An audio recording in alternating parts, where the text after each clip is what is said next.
उत्तर प्रदेश में कानपुर मंडल के 6 जनपदों में से एक है इटावा, जो यहाँ स्थित लायन सफारी के लिए भी जाना जाता है। इटावा कानपुर मंडल का तीसरा सबसे बड़ा शहर है।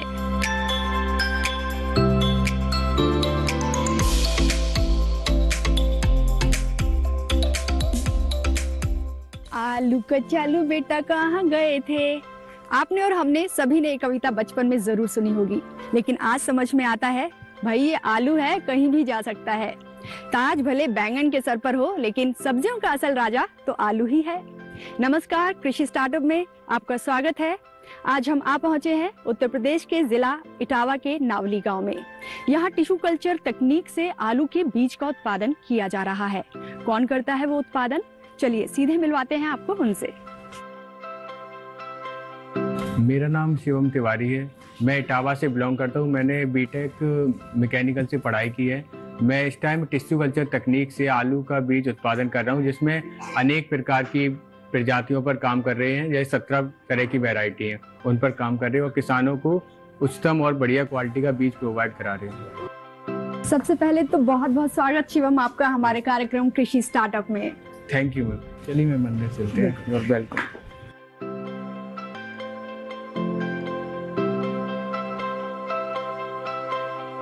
तो शिवम, जैसा कि आपने बताया कि आप हाइब्रिड आलू की खेती करते हैं और उसका जो उत्पादन है वो टिश्यू कल्चर तकनीक से करते हैं। तो सबसे पहले तो मैं यही चाहूंगी कि आप हमारे दर्शकों को ये बताएं कि हाइब्रिड आलू जो है वो किस तरह से जो एक आम आलू किसान उगाता है उससे अलग है और उसके क्या कुछ फायदे होते हैं।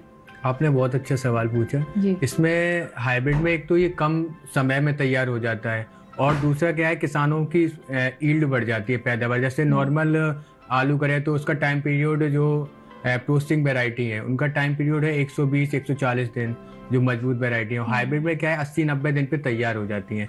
तो इसमें क्या है, किसानों जैसे धान की खेती करते हैं तो वो धान की खेती नवंबर के एंड में धान कटाई हो पाती, तो उसके बाद हम जैसे आलू लगाना चाहें तो हम ये हाइब्रिड ही लगा सकते हैं, क्योंकि मजबूत वैरायटी लगाएंगे तो खुदाई के टाइम, क्योंकि अप्रैल तक चली जाएगी तो इतना हो नहीं पाएगा।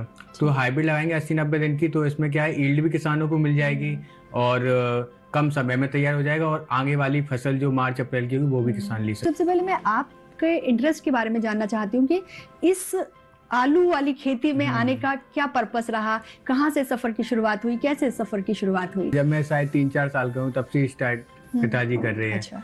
तो वो नॉर्मली खेती करते थे कि आलू मतलब उगाया और वो राशन में सेल कर दिया।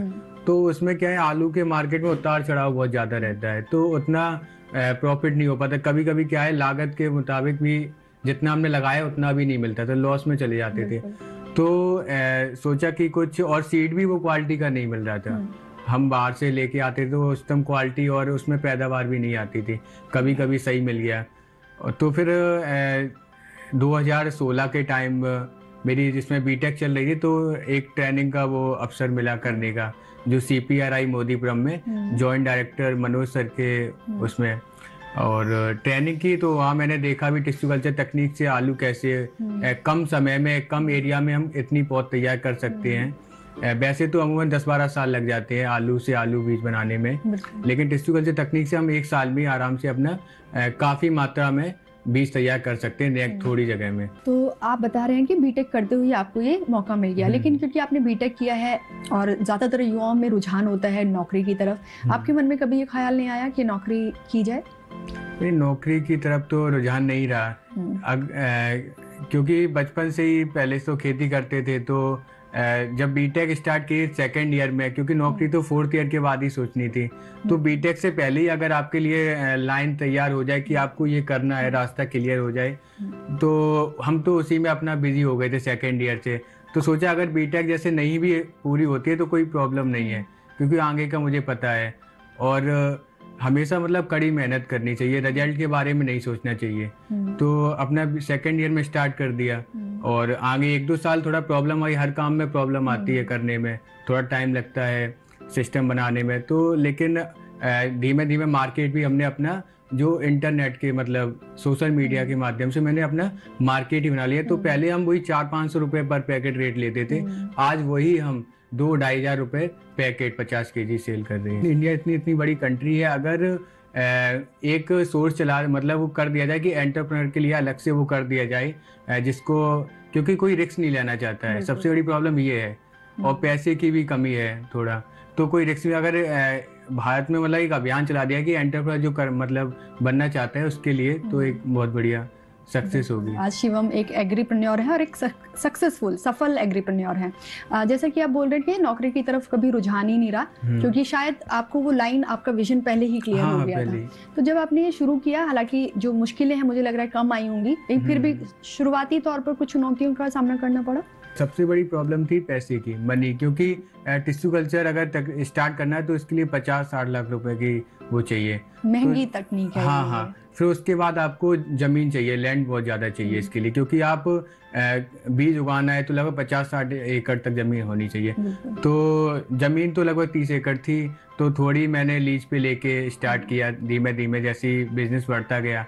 फिर कॉन्ट्रैक्ट फार्मिंग भी अभी स्टार्ट कर दिया है, लगभग किसानों से बीज बनवाना, फिर उनका मतलब देखभाल करना कि ये सही कर रहे हैं, और टाइम से उनके पत्ते कटवा के उनसे वापस वो लेना। जैसा कि आपने कहा कि पैसे को लेके आपके सामने चुनौती थी, तो क्या कुछ सरकारी सहायता मिली है इस वेंचर को स्टार्ट करने में?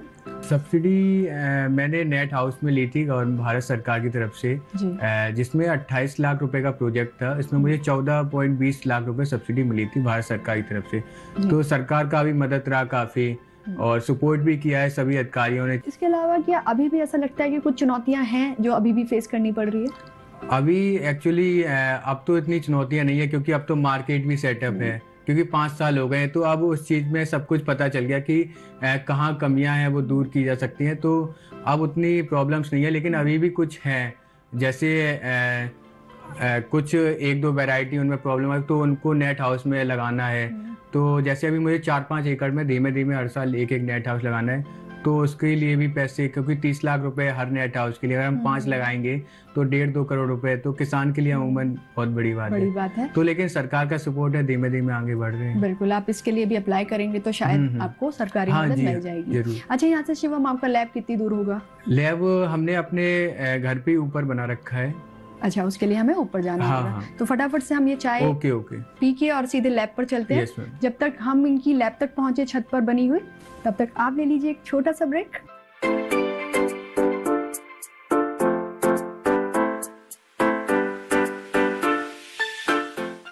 It's another 6. रिचार्ज, जल्दी रिचार्ज करा।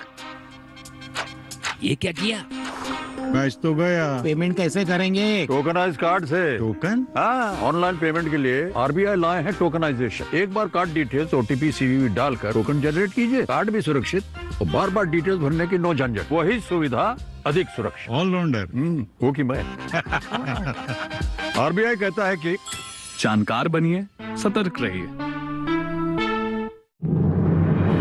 मन की बात है जन जन की, संघर्षों के कुछ किस्से, कहानी कुछ सफलताओं की, अनकही विरासत की, उम्मीदें नए भारत की। महीने के आखिरी रविवार का रहता है इंतजार, मलयाचल के आंचल से विंध्याचल के आंगन तक, ब्रह्मपुत्र के घाट से हिमालय के विस्तार तक होती है मन की बात प्रधानमंत्री के साथ। तो सुनिए इस महीने 27 नवंबर सुबह 11 बजे मन की बात, आकाशवाणी और दूरदर्शन के सभी चैनलों पर। आप भी माननीय प्रधानमंत्री के मन की बात का हिस्सा बन सकते हैं। इसके लिए आप अपने सुझाव post box number 111 Akashvani Delhi पर भेज सकते हैं, और नमो ऐप या माईगॉव के ओपन फोरम में पोस्ट कर सकते हैं। तो सुनिए इस महीने 27 नवंबर सुबह 11 बजे मन की बात।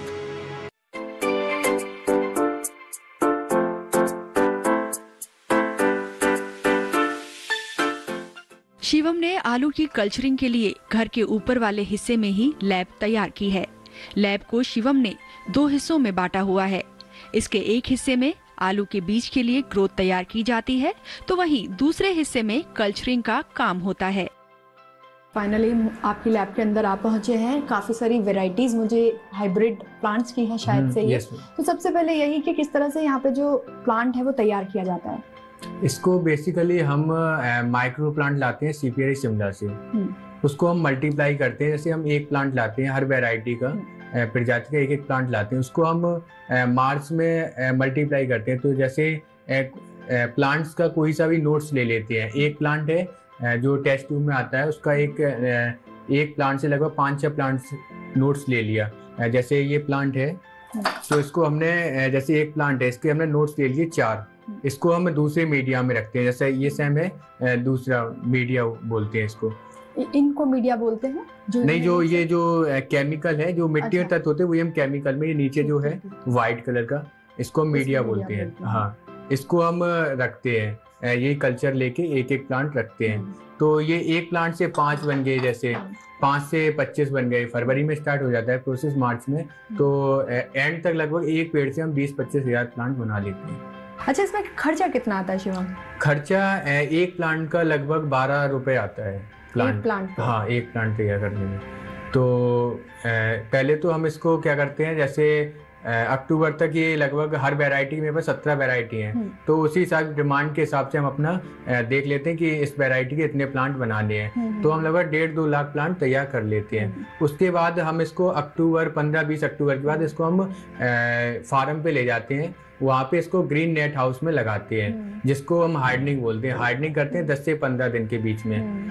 10 से 15 दिन के बीच में हार्डनिंग होने के बाद जैसे मजबूत हो जाता है प्लांट, इसको हम फिर इंसेक्ट नेट हाउस, जो हमने आपको व्हाइट दिखाया था फार्म पे, उसमें हम इसको लगाते हैं। फिर इससे जो कंद निकलता है, ट्यूबर जो आलू निकलता है, उसको हम G0 जनरेशन बोलते हैं। उसको हम ओपन में अगली बार रखते हैं, उसको G1 G2 फिर ब्रीडर F1 F2 तक जाता है। आप वैरायटीज की बात कर रहे हैं, तो सबसे ज्यादा जो डिमांडिंग वैरायटी है आलू की, वो कौन सी है? किसकी डिमांड बनी रहती है? सबसे ज्यादा एरिया वाइज है। जैसे अपना यूपी हुआ तो इधर आगरा तक ये 97 हुआ, और कुछ प्रोसेसिंग वैरायटी है जैसे संगम हुआ इस टाइम डिमांड में, क्योंकि संगम की एक विशेषता है कि ये दोनों पर्पज में यूज हो सकता है, टेबल में भी, प्रोसेस में भी, चिप्स में भी और खाद्य में भी, दोनों चीज में खाने में भी यूज हो सकता है। और फ्राइयों में ये भी फ्रेंच फ्राइज की वैरायटी है। ये लगभग 100 से 110 दिन की अवधि की वैरायटी है, और खाने में अभी तक की मेरे साथ सबसे बढ़िया वैरायटी फ्राइयों में। तो जिसका अभी बांग्लादेश से भी मैंने कुछ आलू भेजना है, वहाँ पे भी इसकी डिमांड आई है। और हर मतलब जैसे भारत में हमने अलग अलग जगह लगाया है, मुंबई में भी कर रहे हैं, हाँ एक्सपोर्ट भी कर रहे हैं। और हमने हर राज्य में अलग अलग जगह, पुणे में हुआ, गुजरात में हुआ, बदायूं साइड हुआ, यूपी में, पंजाब में, हरियाणा, हर जगह मैंने इसका थोड़ा थोड़ा ट्रायल लगवाया है। तो हर जगह से मैंने इसका रिजल्ट लिया है। तो इसका रिजल्ट जहाँ मतलब टेम्परेचर ज्यादा रहता है वहाँ इसके रिजल्ट बढ़िया आए हैं। जैसे गुजरात हुआ, ये आपके आगरा के इधर साइड वाली बेल्ट हुई, आगरा कानपुर, इधर रिजल्ट इसके बढ़िया है। तो जाहिर तौर पे क्योंकि फ्रेंच फ्राइज है, टिक्की है, आलू टिक्की, बर्गर खाने वालों की जो तादाद है वो ज्यादा है, फिंगर यूज होते हैं, उसके लिए यही वैरायटी है। इस वैरायटी की ये के आगे चल के इसकी काफी डिमांड रहेगी। के फ्राई ओम की डिमांड जो है इसका एक विशेषता है, इसको आप विदेश में भी एक्सपोर्ट कर सकते हैं। संगम हुआ, फ्राई ओम हुआ, चिप्स की चिप्सोना बन हुआ, ये वैरायटी मजबूत है, इनको हम आराम से ट्रांसपोर्ट से भेज सकते हैं। और जैसे वैरायटी हाइब्रिड उनको हम नहीं भेज सकते। तो शिवम, जो एक आलू होता है, लोग अमूमन उसमें जो एक फूल आ जाता है उससे भी प्लांटेशन करते हैं। तो उस तकनीक से ये हाइब्रिड वाली टिश्यू कल्चर तकनीक किस तरह से डिफरेंट है? उसमें जैसे टिश्यू कल्चर तकनीक से इसमें हम बीज यूज करते हैं आलू का। जैसे 1 एकड़ में 30 पैकेट अमूमन पड़ते हैं। उसमें क्या है, आपका 1 एकड़ में 100 से 150 ग्राम बीज पड़ेगा। तो वो जो फूल होता है ना आलू का, जैसे जहाँ मतलब पहाड़ी एरिया है वहाँ पे फूल आते हैं आलू में, अपने यहाँ नहीं आते। जो पहाड़ी एरिया है वहाँ फूल आते हैं, तो उस फूल के अंदर जो बीज होता है उससे भी हम आलू बना सकते हैं। बिल्कुल। और हम हाइब्रिडाइजेशन की बात कर रहे हैं, तो इसका मतलब 2 अच्छी किस्म की वैरायटीज जब आपस में मिलती है तो जो एक तीसरी वैरायटी निकल कर आती है उसको हाइब्रिड कहा जाता है। तो सबसे जो 2 किस्म आप लेते हैं, वो कौन सी 2 खास किस्में हैं जिससे ये आपका हाइब्रिड आलू तैयार किया जाए? इसमें जैसे आपका फ्राइयोम हम बता रहे हैं, इसमें चिप्सोना 1 और एक और वैरायटी है, 1 नंबर है, उसको लिया। और हर वैरायटी का ऐसी है, क्रॉस लिया जाता है दूसरी वैरायटी से और नई वैरायटी फिर बनती है। जी, तो नई वैरायटी इस तरह से तैयार की जाती है। चलिए हम कल्चर रूम में चलते। तो किस तरह से यहाँ काम किया जाता है? जो हम प्लांट लाते हैं, जो माइक्रो प्लांट, उसको हम यहीं पे मल्टीप्लाई करते हैं। जो आप बता रहे थे, हम नोट्स लेते हैं प्लांट्स का, उसको जैसे एक प्लांट है उसके 4 नोट्स लिए, उसको हमने आर्टिफिशियल मीडिया में रखा। जैसे ये मीडिया है, इसमें हम क्या करते हैं, कटिंग करते हैं एक प्लांट की।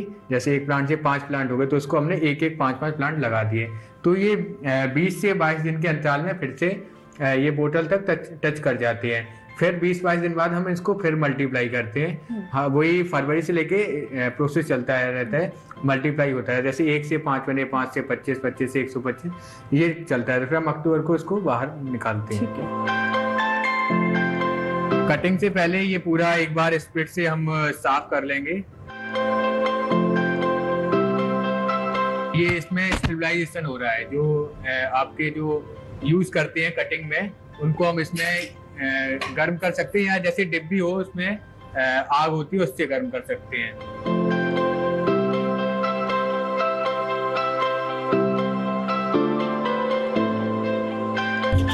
ये कल्चर है लॉकर का, इसको हम मल्टीप्लाई कर रहे हैं।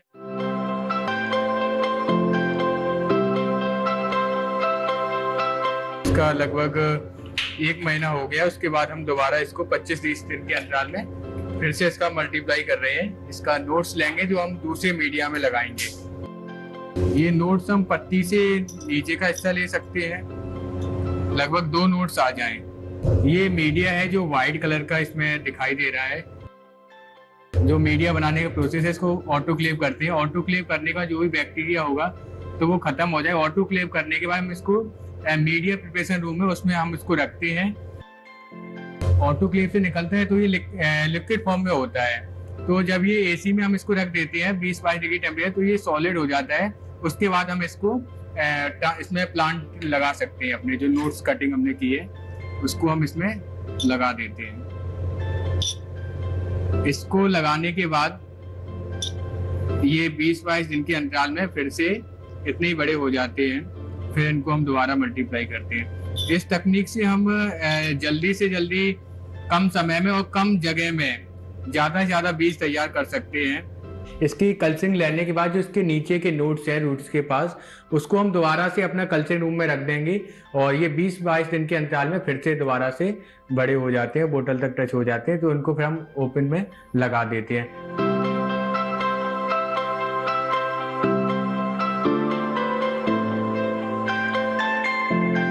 हमने प्लांट की ग्रोथ कैसे की जाती है ये समझा, साथ ही हमने समझा कल्चरिंग कैसे की जाती है। साथ ही एक और मशीन हमें दिखाई दे रही है। शिवम, ये किस चीज़ की मशीन? इसको हम ऑटोक्लेव बोलते हैं। जब हम मीडिया बनाते हैं तो हम इसमें मीडिया बनाने के बाद इसको हम मीडिया को स्टेबलाइजेशन करते हैं ऑटोक्लेव में, जो कि हम 2.5 घंटे तक 125 डिग्री टेम्परेचर देते हैं। 100 से लेके 125 तक रहता है 2.5 घंटे। उसके बाद हम इसको बताया था प्रोसेस कि मीडिया प्रिपरेशन रूम में रखते हैं 20 से 25 डिग्री टेम्परेचर पे। इसका एक यूज और है, जैसे जब हम कल्चरिंग कर लेते हैं उसके बाद जो बोटल्स होती हैं तो उसको हम धुलने के लिए, क्योंकि पहले उसको स्टेबलाइजेशन किया जाता है धुलने से पहले। जो भी अगर जैसे किसी बोतल में फंगस है, अगर कुछ भी है बैक्टीरिया, तो इसमें हाई टेम्परेचर पे वो खत्म हो जाए 125 डिग्री पे। खत्म हो जाने के बाद हम इसको जो बासिंग रूम है उसमें हम इसको धुलते हैं।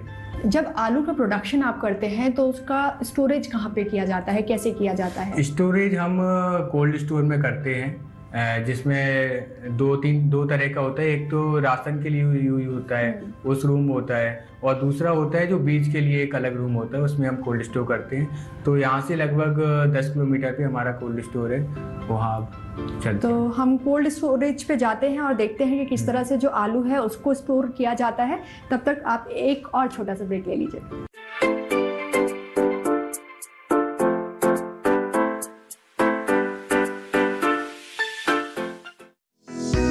क्या है कृषि वानिकी? कैसे आ रहा इससे बदलाव? वन और पर्यावरण संरक्षण की दिशा में झांसी का कैफरी किस तरह के कर रहा प्रयास? जानने के लिए देखिए श्रेष्ठ संस्थान इस रविवार रात 8 बजे, पुनः प्रसारण सोमवार सुबह 9:30 बजे, सिर्फ दूरदर्शन किसान चैनल पर।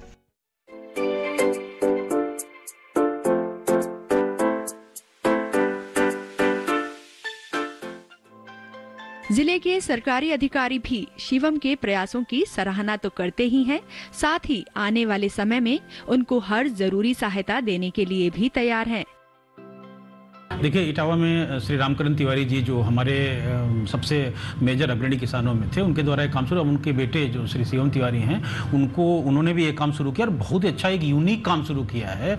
और उनके इस काम से लोकल स्तर पर रोजगार तो है ही जो हो रहा है, बहुत सारा किसानों को इसका स्टिमुलस मिल रहा है और लोग भी इसको बड़े पैमाने पर अपना रहे हैं। तो ये तो बहुत ही सराहनीय काम है और हम लोग निरंतर उनके टच में भी रहते हैं और उनको एडवाइस करते भी, उनके एडवाइस लेते भी हैं कि और हम इस चीज़ को कैसे एक्सपांड करें। प्रदेश में जहाँ तक मुझे अपना अनुमान है, प्रदेश में इकलौता काम शिवम द्वारा किया जा रहा है कि आलू पे जो इनका काम सीड प्रोडक्शन का है वो टिश्यू कल्चर से किया जा रहा है। इसमें जो है बीज की प्योरिटी इसमें आप लगभग 99.9% पाएंगे और उन्होंने एक अच्छा काम किया है। स्वयं हमने जाकर के इनके फील्ड पे देखा है, नेट इन्होंने पॉलीनेट लगा रखा है जिससे इंसेक्ट इत्यादि का कंट्रोल उसमें बखूबी है और स्वयं इतनी मेहनत करते हैं। इनका लैब भी हमने देखा है, लैब पे जाके देखा कि टिश्यू कल्चर टेक्नोलॉजी कैसे प्रयोग कर रहे हैं। कई अधिकारी प्रदेश से आए, उन्होंने भी इनके लैब का अवलोकन किया, इनके फार्म का अवलोकन किया और पाया कि इन्होंने वाकई एक अनूठा काम किया है। शिवम के इस काम से न सिर्फ शिवम खुद लाभ कमा रहे हैं, बल्कि नावली गांव के अलावा आसपास के अन्य किसानों का मानना है कि इससे उनके लाभ में भी पहले से कहीं ज्यादा वृद्धि हुई है। शिवम से हमने मोहन वैरायटी का सीड लिया था, उसमें काफी अच्छी यील्ड आई है और काफी उसमें मुनाफा हुआ है सीड से। शिवम के माध्यम से पता चला है समुचित मिनिमम कीटनाशक और फंजीसाइड का प्रयोग करके अच्छा उत्पादन मिलता है। लोगों को ये जरूरी नहीं है कि मतलब हाय नौकरी ही करने को मिले, अच्छी तरीके से जब यह खेती की जाए तो उससे भी किसानों को लाभ हो सकता है। पहले जो हम फसल पैदा करते थे आलू की 35 से 50 कट्टे के बीच में रहती थी। जब से हमने यहाँ से बीज लेना शुरू किया है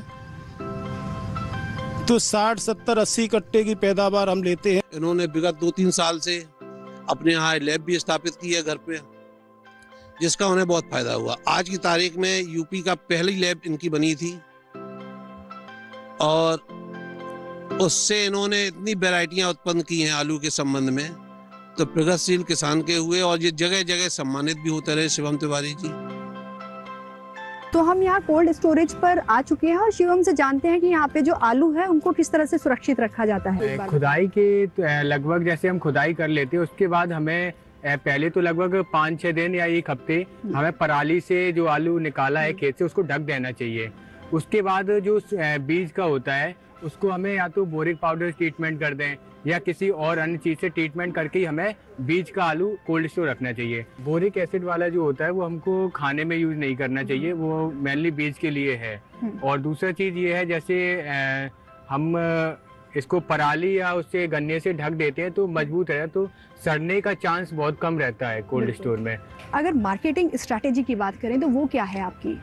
मार्केटिंग का मेरा ये है, जैसे हम कुफरी फ्राइयोम संगम में ये मजबूत वैरायटी है, तो इसका ये है जैसे हम किसानों को इसका सीड दें, उनसे मल्टीप्लाई करवा के कोल्ड स्टोर रख के फिर ये सीधा हम या तो फैक्ट्री को दें जो हाइफन से अभी हमने बात की है, उनको चाहिए गुजरात की कंपनी को ये फ्राइयोम फ्रेंच फ्राइज के लिए, या फिर बांग्लादेश है और भी जगह है वहाँ हम इसको सप्लाई करें चिप्स के लिए बिल्कुल किसानों से लेके। जी, तो आज हमने शिवम तिवारी से तमाम बातें की, जाना कि टिश्यू कल्चर टेक्निक क्या है और वो किस तरह से आलू के बीज का उत्पादन करते हैं उस टेक्निक से।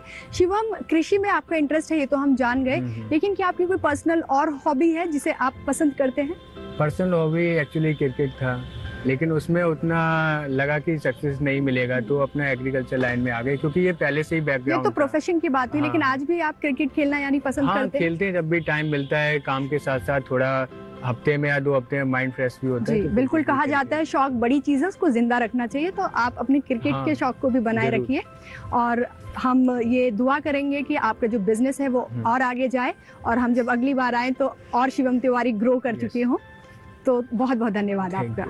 कृषि स्टार्टअप के सफर में आगे भी हम आपको ऐसे ही प्रगतिशील किसानों से मिलवाते रहेंगे जो कृषि क्षेत्र में सफलता के नित नए आयाम गढ़ रहे हैं और देश को आत्मनिर्भर बनाने का काम कर रहे हैं। फिलहाल मुझे दीजिए इजाजत, नमस्कार।